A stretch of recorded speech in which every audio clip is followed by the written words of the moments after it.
I've had the pleasure of interacting with, and up until recently only online, but we had the chance to hang out, of all places, in Denmark at the last IWA conference.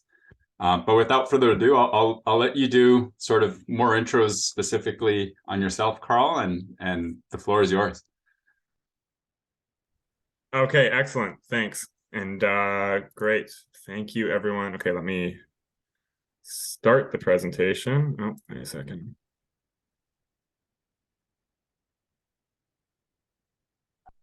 Okay, give me maybe a thumbs up if you see this. Good. All right. Excellent. Thank you, Eloisa and Kitano, for inviting me. So yes, my name is Karl, and I'm a researcher at the University of British Columbia. So today we'll be talking about more the social side of drinking water solutions and community water partnerships. So water partnerships is the theme for today, and what gets us to water partnerships. So a little bit about me. If you've heard my name before, first of all, I'm honored. Thank you. If you haven't, that's okay too. But probably if you heard of us, it was through either the West Talks, which was a seminar series we ran for 2.5 years. And that ended last year, but was similar to these WASH Canada talks, but kind of more broadly, not just about WASH, but everything water.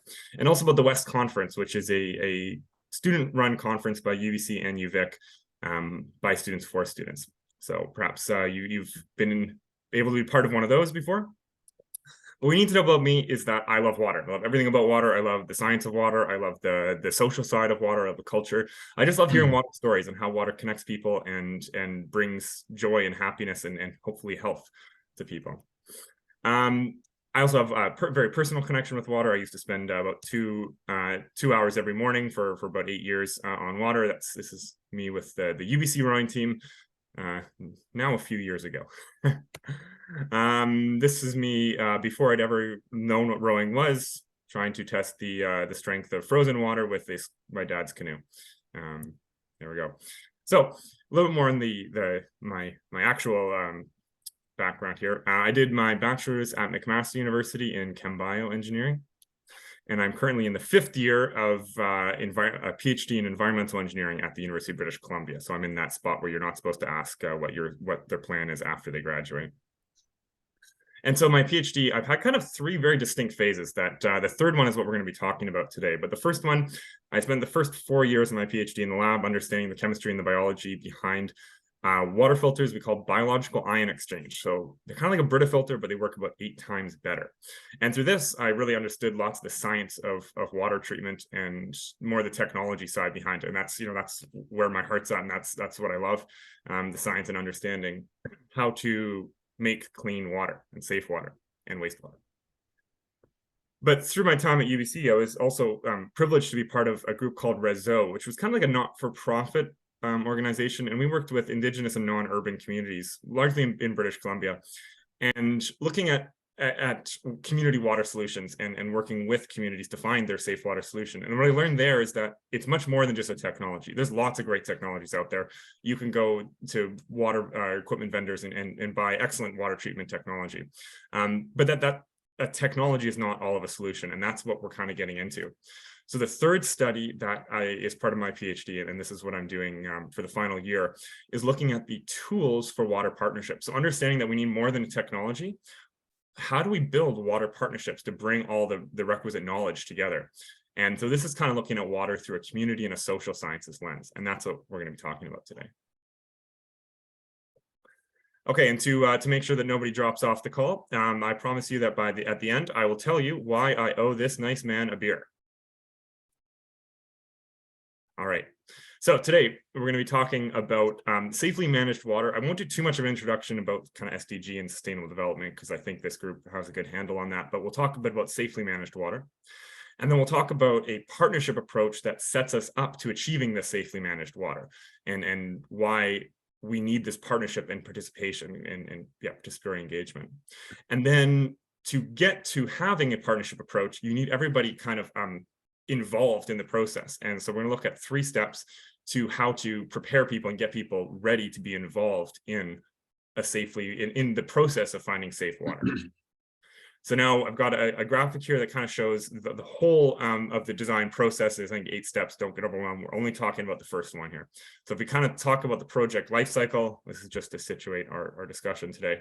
From kind of the beginning, process ignition, launching, finding out what's currently there. Then you get kind of step 4, be participatory design, building an action plan to construction, and then your ongoing management and maintenance.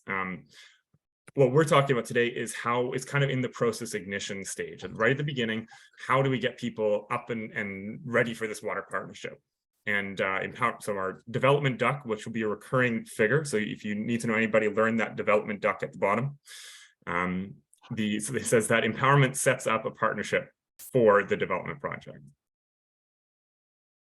Okay, so I said I won't get too much into sustainable development, but we can do a little bit of a background here. And perhaps some of the people on this call are even more familiar than me with the MDGs, the Millennial Development Goals. But we'll start by talking about water rich and water poor. So at the turn of the millennium, I guess, we have what were called the Millennial Development Goals, and a subset of which was to have the proportion of people without sustainable access to safe drinking water and sanitation and basic sanitation. Oh, wait a second, that's the end. That's not what I wanted. Sorry. Oh, you're getting the good pictures right at the end. I guess the down arrow is right beside the next screen arrow. Okay. Try again. So MDGs were trying to have the proportion of people without sustainable access to safe drinking water and sanitation. So what did we do? We started building improved infrastructure, and improved is the key word here. So there was definitions of what is unimproved and what is improved water sources. And the idea basically was, let's go build improved water sources. And so this was, by this definition, was a success. The proportion of people using improved infrastructure increased greatly. We'll get back to that in a second. Sanitation side, similar situation. We wanted to have the proportion of people. So what do? We built improved infrastructure, and likewise, we can define unimproved and improved sanitation, and we are trying to build more of these improved. So this is a lot about dropping off and building and importing improved infrastructure. The result of that was not quite as much of an increase, but still an increase in the proportion of people using improved infrastructure. So what does this kind of look like? So here's some pictures of an unimproved source. I mean, yeah, people are probably hopefully familiar with some of this, but an unimproved, here's just an open well. It has no cover. It was actually tilting sideways, and you can get groundwater infiltration here. And this bucket that's sitting in the mud gets dunked into it. Improved water sources. This was in Madagascar, but this hand pump is around the world. I think it's called the Mark II, developed in the 70s by the UN. Don't quote me on that one. But this protects water a bit from contamination. So that's the difference between an unimproved and an improved source. And we'll get back to the slide in a second. So towards the end of the MDGs, we were seeing that the percentage of people using an improved source was looking really good. So this is great, but good news, right? But there's a pretty critical study that came out that showed that there was still a lot of people, although people had improved water, there was still a large percentage of people who were using unsafe water. So then we started seeing that there was a difference between improved infrastructure and safe water. So when we went to the SDGs, the verbiage changed a bit, and now we're looking at safely managed water and sanitation. And again, I won't get too far into this because I think there's a good bit of knowledge within this group about it. But so now we're looking at safely managed drinking water and sanitation and hygiene. What does safely managed mean? 3 things for safely managed. It's accessible on the premises, available when needed, and free from contamination. And contamination has 3 things: fecal coliform, arsenic, and fluoride. So where are we at? I guess this is using the 2020 JMP. I think there's a new one released actually, but about a quarter of the world's population still lacks safely managed water. Similarly, if we jump to the sanitation side, safely managed sanitation is not shared with other houses. The excreta is either disposed of in situ or transported and treated off-site. And looking at that again, it's just about half the world's population doesn't have safely managed sanitation. If we go back to our diagrams here, remember we had unimproved, and improved. That's what the MDGs are focused on. Now, the SDGs were looking at safely managed water, and this is a picture from Uganda. And water committees are with the water users are a big part of safely managed water. There's other things that go on as well. But so this is kind of the difference between unimproved, improved, and safely managed. All right, so now the question is, how do we get to safely managed water? And I promise we're getting to some results and some findings and some stories here. But first, I want to start with this quote by Paul Collier from a book that's a bit dated, the book and some of the language in it, but I think some of the messages still ring out. And it goes that change in societies at the very bottom must come predominantly from within. We cannot impose it on them. Again, okay, a little bit dated language there, but must come predominantly from within in that. And when we kind of translate that to today's paradigms and theories, is kind of end user participation is what we're getting at here. So we look a little bit about the history of how do we get towards the partnership model. So, and again, there might be some more knowledge on this call than myself, but early on, I put before the 90s, but again, this is, in decades past, there's a big focus on importing technologies. And this was largely around the MDGs as well, of rich countries dropping off boxes of filters for poor countries or donating boreholes. And this like, don't get me wrong, this is important. Donating boreholes has increased water access greatly. But we kind of saw that the safely managed part was sometimes lacking from that. So then the next kind of model that I saw come out is what I call the strings attached model, which is that people said, okay, so it doesn't work to just drop off boxes of filters. Let's give resources to local actors and local NGOs so that they can carry out these projects. But I call it the strings attached model because often what I hear from organizations is that money comes with strings attached. Is that, yes, here's some money to fund what you're doing, but it has to be for piped water systems in mountainous areas. It has to be for using this technology. You have to be promoting this. And so, yes, you're empowering local actors, but there's strings attached. And so what I'm hearing from people kind of on the ground in these small NGOs is that where we're going and what they prefer and what the development sector is hopefully heading towards is more of a partnership model where all of the stakeholders are aligning their priorities with the established domestic priorities, the things that the communities and the countries at the federal level have already set out as that's their objectives, and how can we, everybody else, help achieve those objectives. And then looking at how do we collaborate and bring all the required expertise together to achieve their own objectives. So that I call the partnership model. So here's kind of a thought I like kind of pondering around. So I've managed to put a slide together that shows Karl's thought process bumping around. So if we start by saying, if we can invent our way out of safe water, the safe water crisis, it would have already happened. There's lots of brilliant water technologies out there. I have firsthand experience of years in a science lab inventing new technologies and understanding them. If we could have invented our way out of safe water and sanitation, it would have already happened. Which means that there's something more. We need more than just the technology. Although, don't get me wrong, I'm an engineer. The technology is important. I get the technology, and we do need to keep innovating. I'm not saying stop innovating, absolutely not. But there's something more. We need to innovate the technology, but we also need something else. And the more part comes from creating a localized safe water solutions. That's a technology plus safe management, right? That's getting back to SDG 6.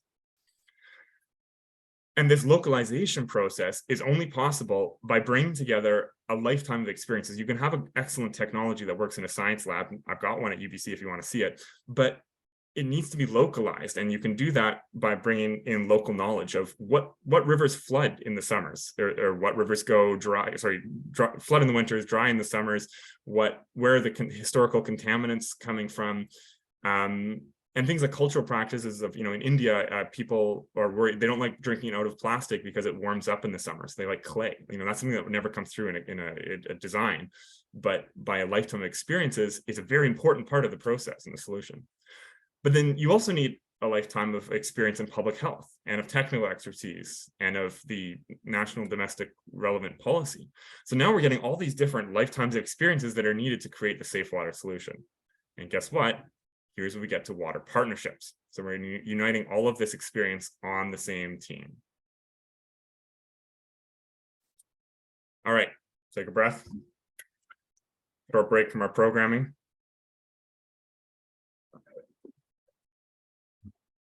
Okay, so you're probably asking, where is this information coming from? So this is a good opportunity to share the study that we're currently on. So call it the Tools for Water Partnership, or I've dubbed it the Waterway Around, because we get to travel around the world and meet with so many interesting people. So the premise of the background of this is that water solutions are community specific. No solution or technology that works in one community is going to work in another. It has to be localized.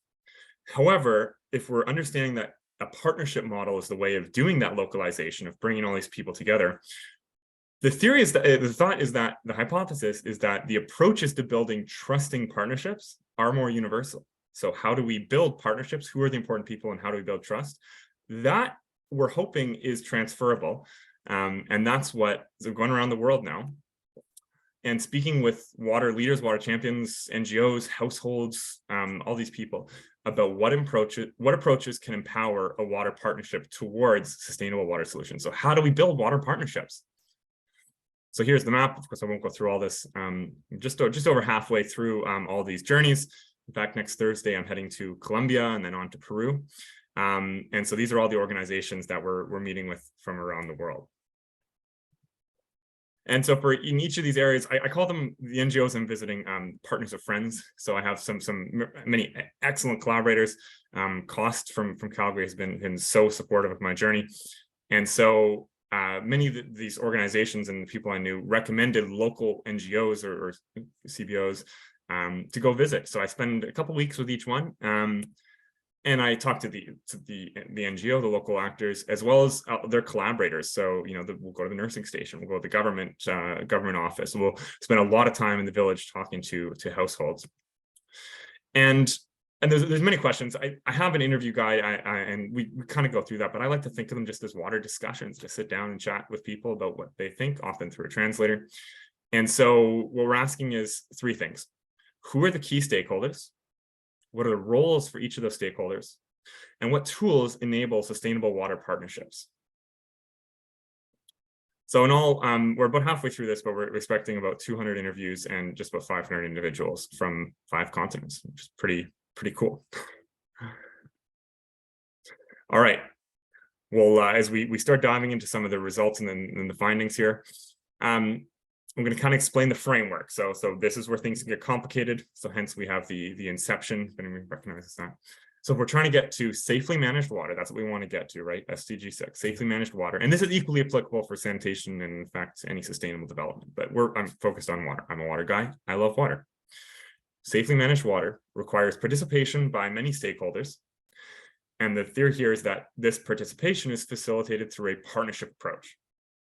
Safely managed water needs partnership. Partnership requires that stakeholders are empowered to participate.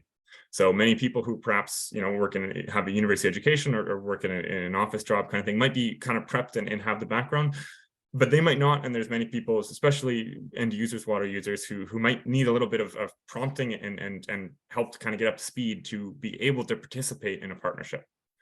So that's what the rest of this presentation is about, is how do we empower people to participate? Okay, this is a big diagram because PowerPoint wouldn't let me animate each of these things individually. Through discussions with people, these are some of the people that I've chatted with, some of the categories of individuals that I've gone to speak with, but also people that they've identified are critical. I'm not going to go through all of them, that would take the rest of the day, but a couple critical water stakeholders I want to point out. Health workers, people trust community health workers for matters of health. Surprise, right? This could be the doctors or the nurses, or even like the volunteer village health committees. People trust their village health workers. Leadership, again, no surprise here, but often the role that people trust their village leadership for kind of vetting organizations and vetting ideas before they get proposed to the community. And people often place a lot of trust in their locally elected chief or we call them mayors, whatever that is. Skip a few. NGOs or private sector obviously have a huge role and are definitely overrepresented in the study, because that's who we're visiting. But lots of roles there on providing technical expertise or capacity building, or providing case studies and what are the options. teachers in schools. This is an interesting one that we could have thought was involved, but is a lot more involved than I'd originally would have thought. Almost everybody identifies schools as kind of the critical community hub. They're one of the most visited community buildings. Of course, children need safe water and sanitation for their own health. Parents often visit the school, so it's a good place to share information. So lots of, and I'll show some pictures later on of what are some of the tools, but giving resources to teachers and giving training to teachers who can then pass that information along. That's been a recurring theme. And then water users themselves. And again, this is no surprise if you've, so far in this presentation, they are the ones that bring lifetime of experiences with the local history and culture. And especially women water leaders. And again, I could talk a whole presentation on the stories I've heard about this. But maybe I had a story I thought I could share, but for time's sake, I'm happy to talk about this later on if people have things, maybe other people have things to share about the importance of women as water leaders. Okay, if we go back to this quote from Collier, thinking that change from societies must come predominantly from within. So including people can find their own solutions. If I translate this into the current study and things that I've heard, and I've heard the quote I'm going to show next, I've heard in many languages, in many countries, almost exactly word for word. And I think it's one of the coolest and most significant quotes from this study. So here it is. People understand their water challenges, but they also understand their water solutions. I'll read that again. People understand their water challenges, but they also understand their water solutions. What this means is that people are willing and able to be involved in managing their water. And I think probably on this call, this is preaching to the choir here that people understand, we get this. But I think it's a very important message to share is that people understand their water challenges. People aren't idiots. They know, they've been living there. They know what the water challenges are. And they also have really cool ideas about water solutions. And so people are ready to and willing to participate, wanting to participate in managing their water. All right, mid-presentation stretch break. Coffee, anybody?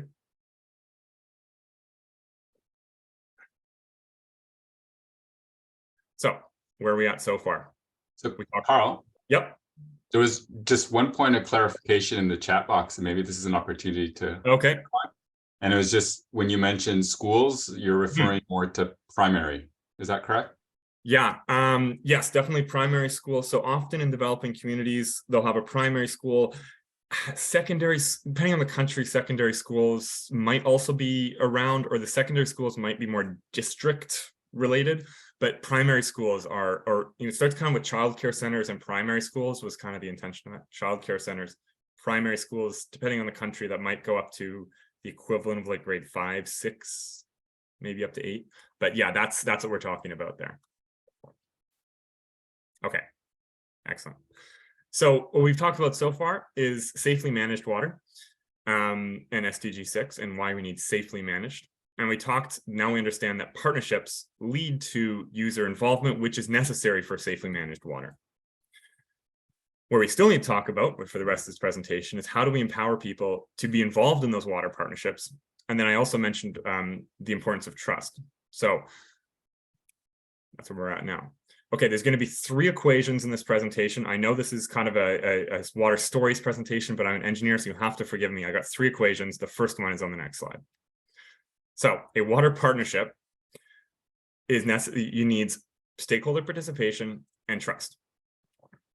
So again, we need the partnership to unite all the people with various experiences to bring that partnership together. And stakeholder participation, and this is where the title of the talk comes from, is how do we do that? How do we get stakeholder participation? We need to bring kind of people up to speed and prepared to be involved and participate. And that's through 3 things. And this is what we'll talk about for the next few slides: awareness, education, and resources. So again, if we remember like the whole project life cycle, I think there was like 8 steps that we laid out right at the beginning. This is step 1, the process ignition step of how do we get people involved in water partnerships that we can then do the community mapping and participatory engagement and setting up safely managed structures. So 3 steps for participatory stakeholder participation, awareness, education, resources. The next slide has the next 2 equations. I promise this is it for equations. 3 things, remember: awareness, education, and resources. And when you take awareness and education, I like to say that people are now water motivated because they now know what are the challenges and what needs to be done. That's motivation. And when you combine motivation with resources, so they come up with a plan, and then they're given the tools to carry out that plan. Now they're empowered for water action, and that's where we want to be, so that people can participate in participatory design of technologies and management structures. So we'll jump on this quote here from one of the managers of an NGO. So it's saying, it's trying to help, talking about this process, it's trying to help people to understand, this is the problem we have, how do we get out of it? And we do this through triggering and training, which is helping the community to identify their problem and then to solve their problem. After training, then we do distribution of the technology or equipping.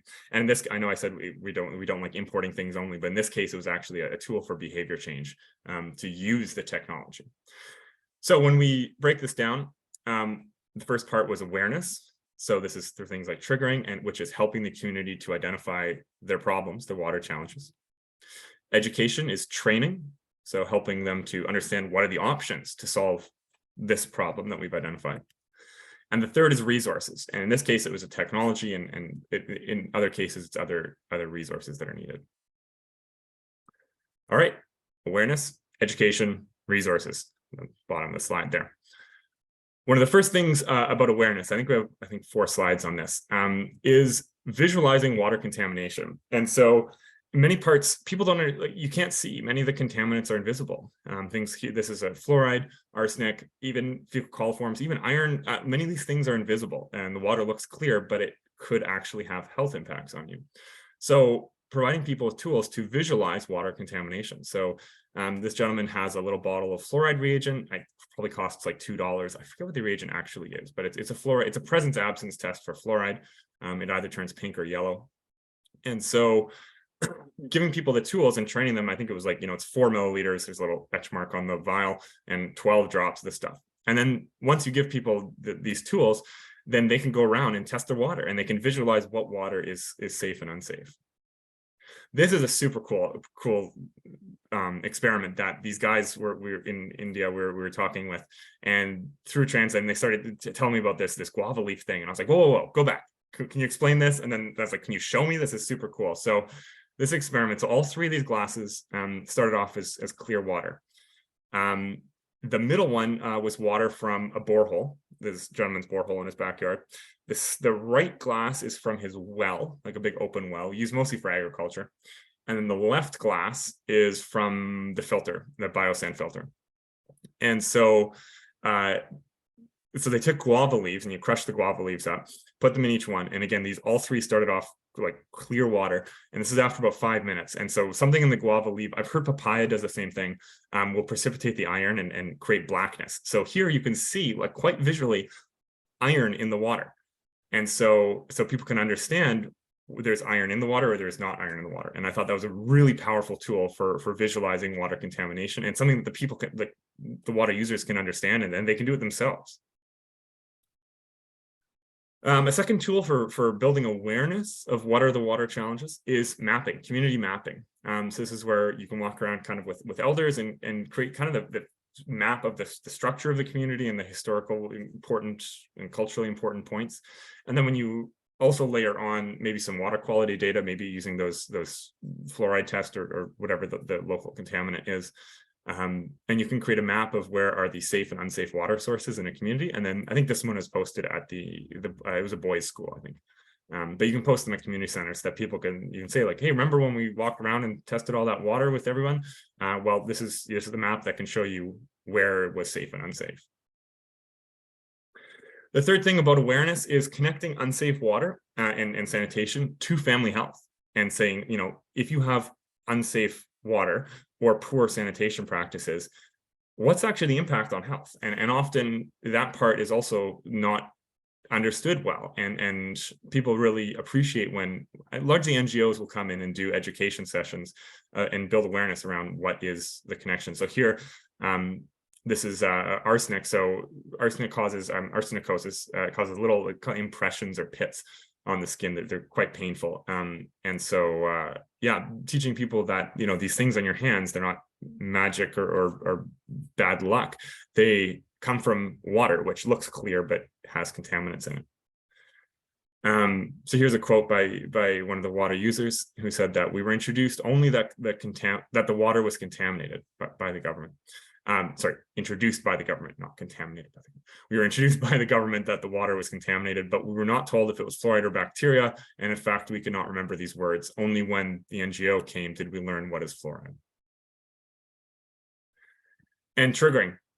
I kind of alluded to this earlier on as well. This is kind of tools to teach people and spark interest in adopting safer practices. And so this is a triggering approach that I've heard almost verbatim in 2 different countries, in Africa as well as in India. So I'll just kind of explain. This is about the importance of safe sanitation and how water gets contaminated. So you kind of, if you're running a workshop, say for a morning, maybe you're talking a little bit about fecal contamination in the morning and coliforms and unsafe water.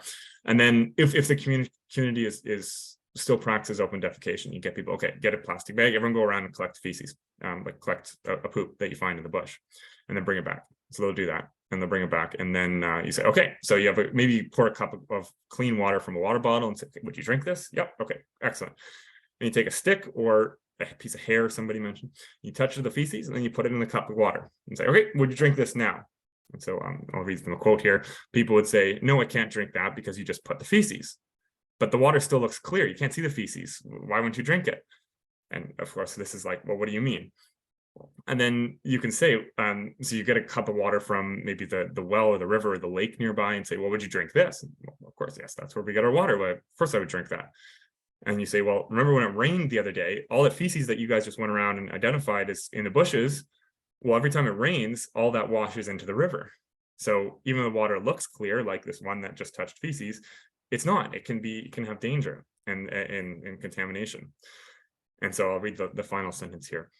And now they become curious and maybe a bit helpless. And I'm not sure about the helpless part, but yeah, that's what the NGO kind of was going on with triggering is, and that's where people are now interested in finding a solution. It's like, okay, like I understand that it's kind of very visual way of representing that, and now people are interested.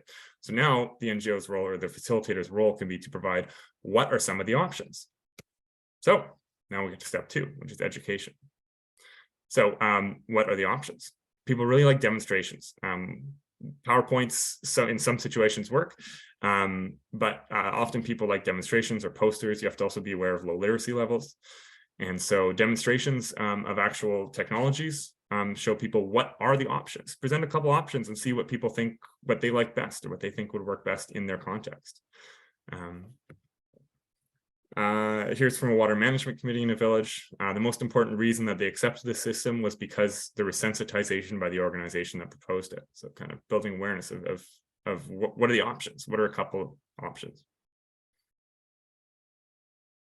Another piece for education, which is kind of finding, what are the options for water treatment, is visiting other model homes. I think this came up in the last Wash Canada talks as well. Model institutions. So on the top right, you see this woman's filter. This is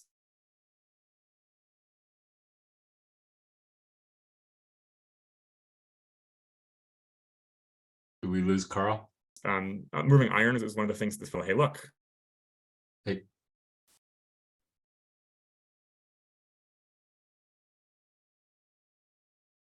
There's iron in the water. Remember all your Karl? Yep. Hi. We lost you for I think maybe 20 seconds. Oh, okay. Do you want to start this slide again? Yeah. Okay, great. Sorry, I just got the internet unstable. Okay, excellent. We'll start again. So one of the things, another tool for education is model homes and model institutions. And so this could be bringing people to other homes or in their village or a nearby village and showing them other families that have adopted safe water and sanitation practices. So in the top, they have a filter there. You can see the top bucket is stained orange with iron. The bottom is not. So this woman can explain, hey, look, there's iron in the water. You know how all your cooking utensils get stained? This filter takes it out. And they trust because she's local. She's one of them. The bottom is a house that's built a proper latrine, and again, kind of using people to show off, and they can take pride in their wash infrastructure. Maybe I won't go through these quotes for the sake of time. Another education tool is kind of around games. So these are flashcards, and flashcards can be used to show water contaminants, like what are the contaminants, what are their impacts on health. You see the effects of skeletal fluorosis there. But they can also indicate what are the tools, so the nutritious fruits that provide the calcium and the magnesium to counteract fluorosis. Or they could talk about what filters are available and a bit about the technology side. So flashcards can be quite useful. The first part of this is a field officer from one of these organizations said that education of health workers is extraordinarily important to people who are going to the ground. Do this with things like games, flashcards, presentations, and monthly meetings. And again, this is, remember when I mentioned that health workers are trusted people in communities. And the third step, remember we had education, awareness, and resources. Third step is resources. So of course, this can come to kind of knowledge and training. So on the bottom, we have a picture of a training session on rebuilding the pump. This is an electric pump, actually, solar powered electric pump to move water around. So the training of training mechanics. Finances or materials, this could be donations or financial support from the government or from international donors, but can also be economic empowerment. And the top right there is a Village Savings and Loan Association, which is like a super cool idea. I'm happy to talk more about. It's where people can pool their money together and then take loans from themselves. So when you don't individually qualify for a loan from the bank, you can kind of create a community bank. Really awesome idea for economic empowerment. Could also be things like political support, like even in places like Vancouver, if you're trying to put in a bioswale or stormwater retention pond, you kind of need the political support to do that, and the permissions from the Parks Department in that case. So in summary, what did the steps we went through here? So there's tools for water partnerships, which enable a partnership approach, which then that helps us get to safely managed water. We talked about 3 tools: becoming aware of locally relevant water contaminants and safe and unsafe sources.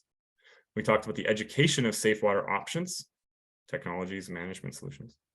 And 3, the resources to take action.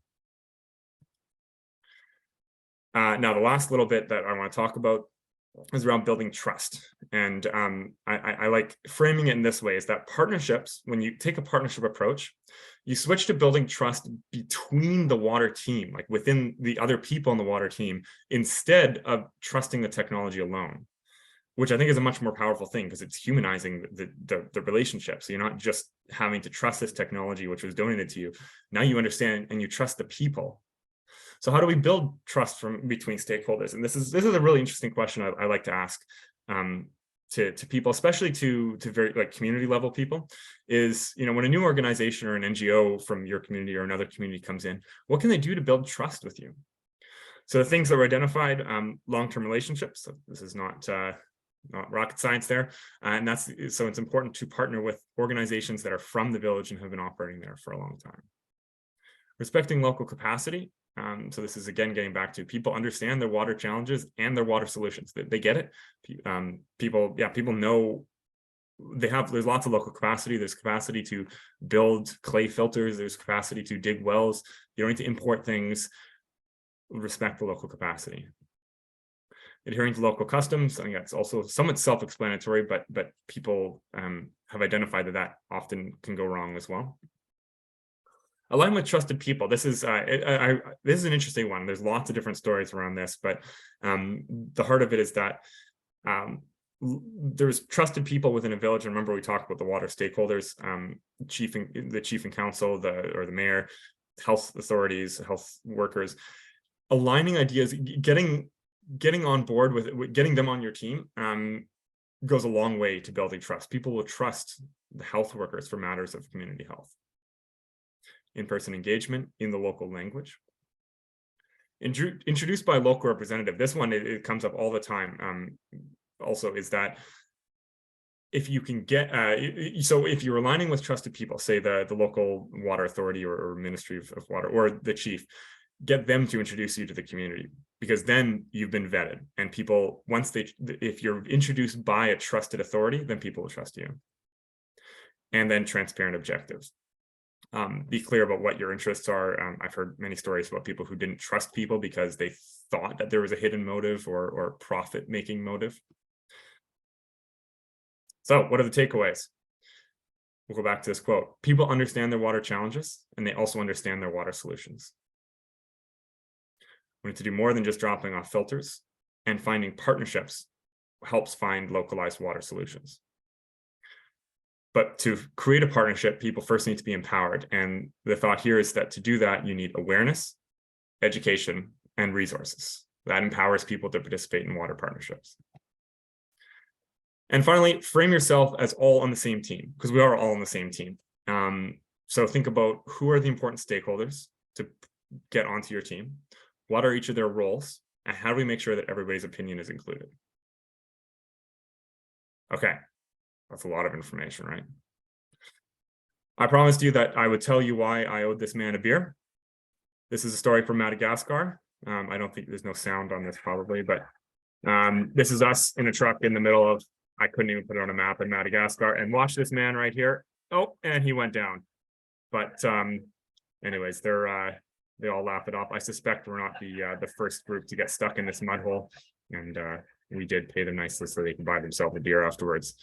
But yeah, this is I'll have another video showing Madagascar has the worst roads in the world. Top Gear said it, and in my more limited experience in Top Gear, I can certify that, yes.